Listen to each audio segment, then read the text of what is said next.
안녕하세요, 여러분. 오늘은 미분계수의 의미에 대해서 공부를 해보도록 하겠습니다. 드디어 우리가 미분이라는 개념을 공부하게 되었습니다. 미분을 공부할 준비가 된 거죠. 미분, 적분이라는 용어는 여러분들이 고등학생이 되기 이전에도 한 번쯤은 들어보셨을 정도로 굉장히 유명한 개념이고요. 또 중요한 개념이기도 합니다. 그래서 그냥 이건 미분 계수야, 이건 평균 변화율이야, 이건 순간 변화율이야, 이렇게 그냥 여러분들이 받아들이기보다는 이 수학적인 개념은 도대체 어떤 의미를 가지고 있는 걸까를 생각하시면 조금 더 이해하시는데 도움이 될 것 같다라는 생각이 들고, 또 공부도 훨씬 더 재밌게 하실 수 있을 것 같다는 생각이 들어서 먼저 첫 번째, 미분의 의미에 대해서 같이 한번 살펴보도록 하겠습니다. 교과서 내용을 같이 한번 먼저 읽어보면요. 삶의 유용한 도구가 되는 미분이라고 나와 있죠. 우리가 사는 세상은 수많은 변화들로 이루어져 있습니다. 자동차의 속도 변화, 기후의 변화, 인구의 변화, 물가의 변동, 이것과 같이 수많은 변화로 가득 차 있는데요. 이러한 변화 속에 있는 일정한 질서와 규칙을 이해한다면 앞으로의 흐름을 예측할 수 있겠죠. 이때 쓰는 바로 유용한 수학적 도구가 미분이라는 녀석입니다. 그래서 미분은 물리학, 건축학, 이런 자연과학, 과학뿐만 아니라 심리학, 경제학 같은 인간의 심리와 사회현상의 변화를 다루는 인문 분야에서도 핵심적인 역할을 한다라고 생각하시면 됩니다. 그러니까 인문 계열로 진학하고자 하는 여러분들도 당연히 이 학문이 필요하신 거죠. 여기 보시면 환율, 금리, 주가와 같은 금융시장의 변동을 분석하고 예측할 때 미분이 유용하게 활용된다라고 하죠. 그리고 여기 보시면 해상도가 낮은 영상은 미분을 이용해서 좀 더 선명하게 만들 수 있다고 하고요. 우리가 소리 같은 것도 음질이 안 좋은 소리를 이제 미분을 이용하면 조금 더 매끄럽고 음질이 좋은 소리로 만드는 이런 거에도 다 미분이라는 개념이 들어간다라고 생각하시면 됩니다. 그러면 첫 번째, 미분의 의미에 대해서 우리가 한번 적어보고 그냥 선생님이 말로 이렇게 슉 하고 지나가는 것보다는 한번 적으면서 의미를 생각하면 좋을 것 같아서 선생님이 1번 미분의 의미를 한번 정리를 해봤습니다. 그래서 세 가지를 한번 정리해봤는데요. 첫 번째, 미분은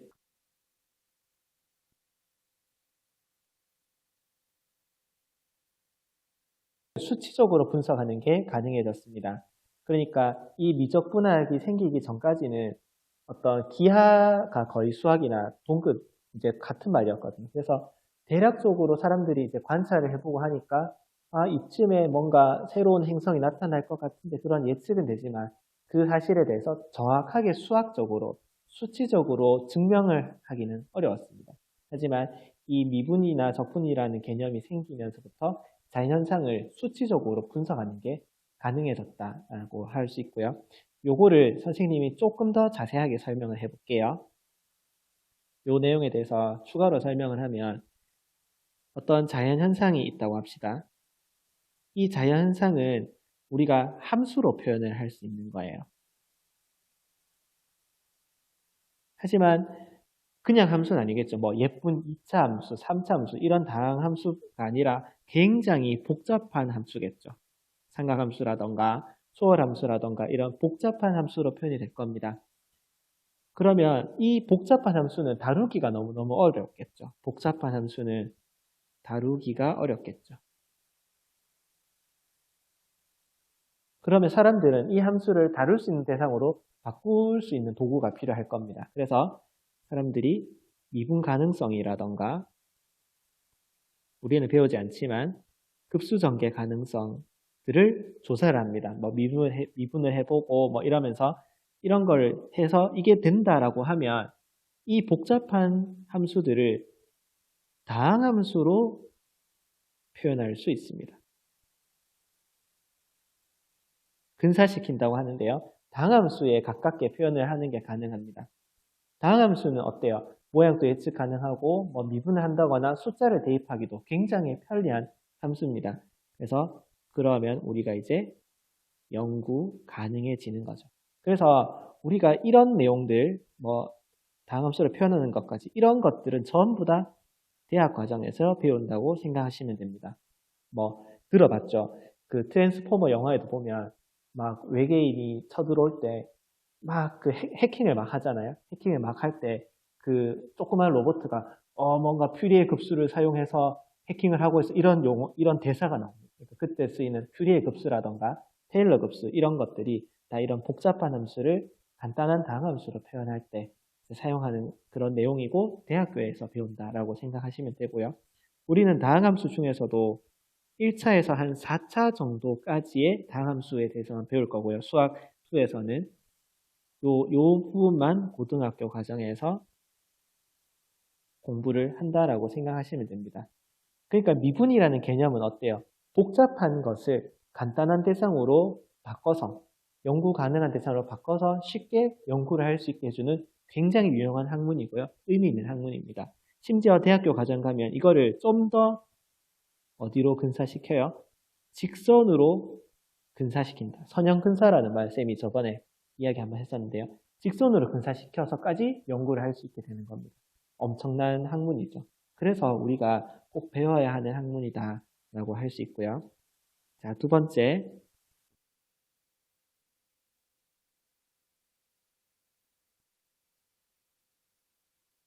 비슷한 말입니다. 움직이고 변화하는 모든 대상을 연구할 수 있게 됩니다.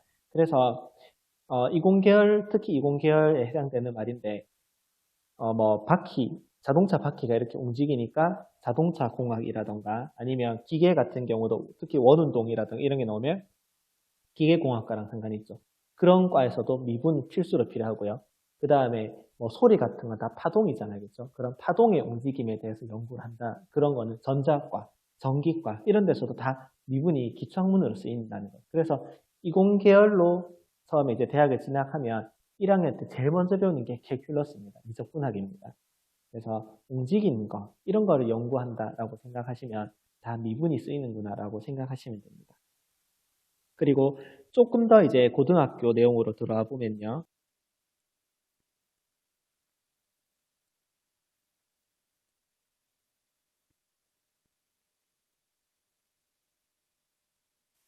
자, 미분이 처음에는 이제 뉴턴이나 라이프니츠라는 사람이 생각했을 때는 어떤 그 순간에서의 속도라던가, 그러니까 행성이 이렇게 움직일 때 사진을 딱 찍었을 때 그 순간의 속도라던가 아니면 한 점에서의 접선을 구하는 용도로 개발되기 시작했습니다. 그러니까 막 이렇게 점을 근사시키면 그 점에서의 접선과 비슷한 값을 얻을 수 있지 않을까 이런 이제 개념으로 발전된 개념이었는데 이제 평균값 정리라는 것을 사람들이 증명하면서 이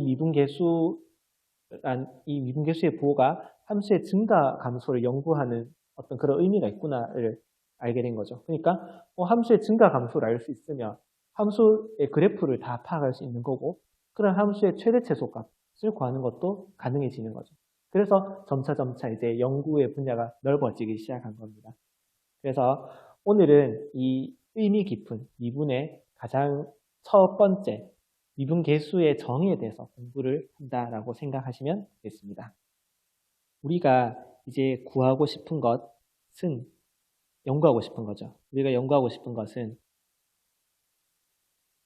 여기 A, FA라는 점에서의 접선.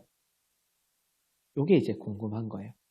여기 이 점에서의 접선을 어떻게 하면 정확하게 그을 수 있을까? 이게 우리가 원하는 겁니다. 하지만 한 점에서의 기울기라고 선생님이 이야기했는데 이 한 점에서의 기울기라는 말 자체가 사실은 모순이에요. 왜냐하면 기울기라는 용어 자체는 기본적으로 두 점이라는 대상이 있어야 이야기 가능한 대상입니다. 그래서 개념을 어떻게 이제 출발하냐면 두 점 사이 기울기부터 출발해서 그렇다면 이쪽에 점을 하나 더 찍어서 이 A라는 점에 가깝게 하게 되면 이 한 점에서 A라는 점에서의 기울기와 비슷해지지 않을까. 요게 이 미분의 수학적인 가장 기초적인 개념입니다. 그러니까 극한 개념인 거죠. 그래서 일단 개념의 출발은 평균 변화율, 두 점 사이의 기울기부터 출발한다라고 보시면 됩니다. 자, 여기 교과서 그림이 있는데요. 평균 변화율이라는 것부터 먼저 공부를 해보겠습니다. 평균 변화율은 그러니까 쉽게 말하면 기울기입니다. 우리가 이제 이미 알고 있는 용어로는 기울기라는 용어가 있는데요. 기울기는 뭡니까?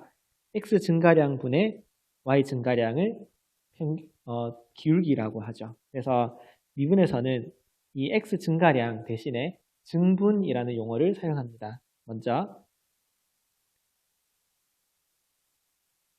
x의 증분이다 이렇게 이야기하고요. 기호로는 델타, 알파벳으로 치면 D에 해당하는 그리스 문자죠. 델타 X를 사용합니다. 이랬을 때 이 X의 변화량을 의미합니다. 지금은 A에서 B만큼 변했으니까 B-A가 되겠네요. 하지만 이 증분이라는 것은 A에서 B로 움직일 수도 있지만 이쪽으로 움직일 수도 있거든요. 그래서 음수가 될 수도 있습니다. 그러니까 항상 증분은 양수야. 이렇게 생각하시면 안 됩니다. 음수가 될 수도 있습니다. 그러니까 말 그대로 변화량이니까요. 양의 변화량, 음의 변화량 다 가능한 거거든요. 그래서 x의 증분은 이렇게 표현하고요. 그러면 y의 변화량은 어떻게 표현할 수 있을까요? y의 증분이라는 용어를 쓰는데요. 이것도 역시 델타라는 기호를 삼각형 그려주시면 되거든요. 델타 y라고 표현하고 y 값의 변화는 지금 쌤이 빨간색으로 표현하는 것만큼 변한 거죠. 그래서 여기 FA에서 FB만큼 지금 변했습니다. 그래서 Y의 변화량은 FB-FA. 그러니까 Y 증분은 FB-FA다. 이렇게 이제 된다는 것을 이야기할 수 있겠네요. 자, 이랬을 때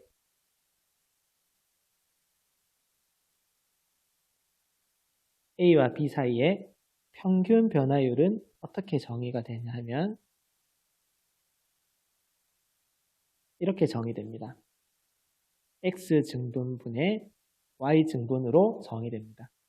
자, 그러면 요거를 다른 기호로 이렇게 써볼 수도 있겠죠. 델타 X는 B-A라 했고 델타 Y는 FB-FA라고 했으니까 이렇게 다시 써볼 수 있는 거고요. 이 B라는 좌표는 A에서 델타 X를 더한 값이기 때문에 B 대신에 이렇게 우리가 다시 써볼 수도 있겠죠. A 더하기 델타 X 마이너스 A 분의 FA 더하기 델타 X 마이너스 FA 이렇게 써볼 수도 있겠죠. 여기서 물론 여기서는 A가 소거되기 때문에 분모에는 델타 X만 남게 됩니다. 자, 그리고 선생님이 되게 여러 가지 자료를 많이 찾아봤는데 요거는 이유를 잘 못 찾겠더라고요. 이 증분 델타 X가 조금 복잡하다. 그래서 조금 더 간단한 문자로 H라는 이제 문자를 써서 간단하게 FA 플러스 H 마이너스 FA 이렇게 쓰기도 합니다. 그러니까 다 같은 개념이죠. 전부 다 평균 변화율을 의미하는 개념이고요. 자, 여기서 하나 더 적어봅시다. 그렇다면 평균 변화율의 기하적 의미는 무엇일까요?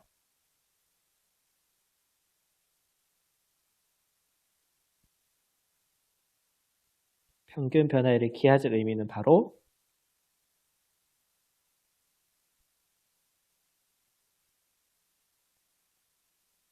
두 점 사이의 기울기를 의미합니다. 그러니까 우리가 이미 알고 있는 개념이에요. 평균 변화율은. 그리고 이제 평균 변화율 생각하실 때 이 델타 Y라는 것은 독립적으로 움직이는 게 아니라 항상 델타 X에 의존해서 결정되는 값이죠. 그렇다 보니까 이 아래의 이 델타 X, 이 비율과 이쪽의 델타 X는 항상 같은 값이어야 됩니다. 그러니까 여기가 여기도 H면은 이 부분도 H여야 되는 거예요. 그러니까 이 X 증분에 따라서 Y 증분이 결정되니까 항상 같은 모양이어야 한다는 겁니다. 그래서 만약에 여기가 EH다. 그러면 이쪽도 EH여야 되는 거고요. 반대로 여기가 3H다. 그럼 여기가 3H여야 이게 평균 변화율이 된다라고 생각하시면 됩니다. 그래서 항상 같은 비율로 움직여야 한다. 라는 거를 꼭 기억을 해 주시기 바랍니다. 자, 그러면 여기서 이제 우리가 개념을 발전시키는 거죠. 극한 개념으로 원래 한 점에서의 기울기란 말 자체는 모순이에요. 그러니까 극한 개념으로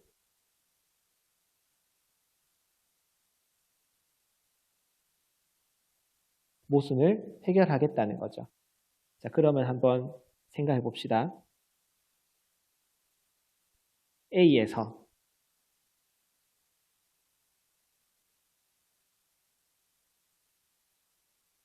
순간 변화율은 어떻게 구할 수 있냐 하면 다른 점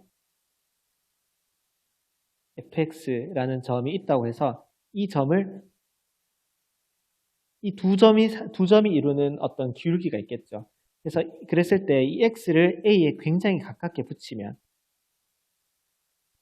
이 기울기가 점차 이 접선의 기울기에 가까워질 거다라고 생각을 한 겁니다. 교과서에 있는 그림을 한번 볼까요? 여기 보시면 보이시죠? 원래는 이 P하고 Q 사이에 이런 기울기가 존재했는데 점을 어때요? 점점점 가깝게 이렇게 점을 점점 가깝게 붙이니까 기울기가 어떻게 변하고 있어요? 점점점 이 L이라는 접선에 가까워진다는 것을 확인할 수 있습니다. 그래서 X라는 점을 A에 가깝게 붙인다. 이렇게 표현하기도 하고 아니면 이 델타 X를 0으로 보낸다. 이게 다 이제 같은 개념인 겁니다.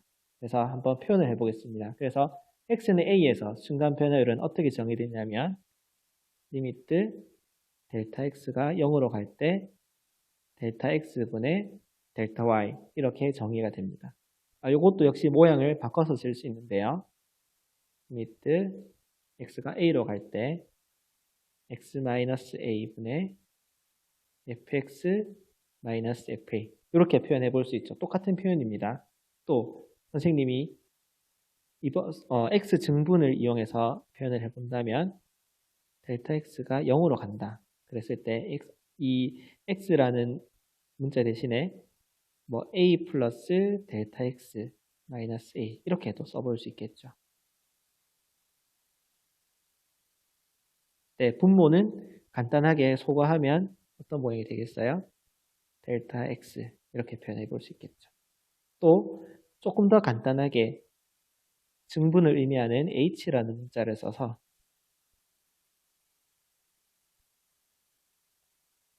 이렇게 이제 미분 계수를 표현할 수 있고요. 요거를 a에서 의 미분 계수라고 이야기합니다. 기호로는 f'a라고 표현합니다.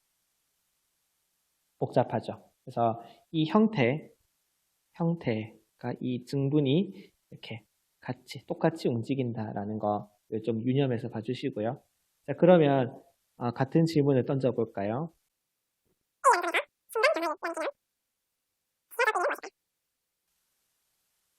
그렇죠. A에서의 접선의 기울기다. 이제 드디어 우리가 접선의 기울기를 구할 수 있게 된 겁니다.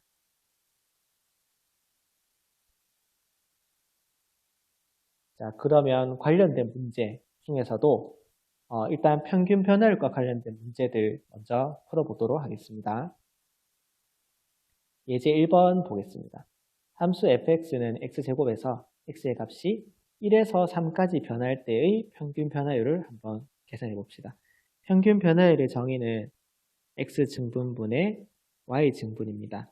x증분은 3-1이고 y증분은 f3-f1이기 때문에 계산하면 2분의 f3은 여기 3을 대입한 거니까 9, 1은 여기 대입한 거니까 1, f1은 1이 되겠죠. 그래서 9 빼기 1은 8이니까 계산하면 4 이렇게 평균 변화율을 계산할 수 있는 거죠. 기울기라고 생각하시면 됩니다. 그 다음에 a에서 a 플러스 델타 x까지 변했다. 그러면은 x 증분분의 y 증분은 어떻게 될 것인가? x 증분 어떻게 돼요? a 플러스 델타 x에서 a를 빼면 되고요. y 증분은 f a 플러스 델타 x 마이너스 fa 이렇게 계산이 되겠죠. 그래서 요 그냥 여기 x제곱에 대입해서 계산해 주면 됩니다. 분모는 간단하게 소거돼서 델타 x가 될 거고요. a 플러스 델타 x를 x제곱에 대입해 주면 어떻게 돼요? a 플러스 델타 x의 제곱 마이너스 a제곱 이렇게 계산이 되겠죠. 그래서 계산을 해보면 델타 x분의 요게 계산해보면 a제곱 플러스 2a 델타 x 플러스 델타 x의 제곱이니까 a제곱 소거되면은 남는 거는 2a 델타 x 더하기 델타 x의 제곱이라서요. 델타 x를 이렇게 약분해주면 어떻게 될까요?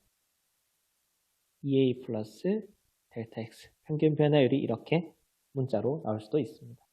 자, 밑에 따라하기는 완전히 똑같아요. 풀이가 똑같기 때문에 여러분들이 한번 계산해 보시고요. 문제 2번은 조금 어려워 보이니까 같이 한번 해봅시다.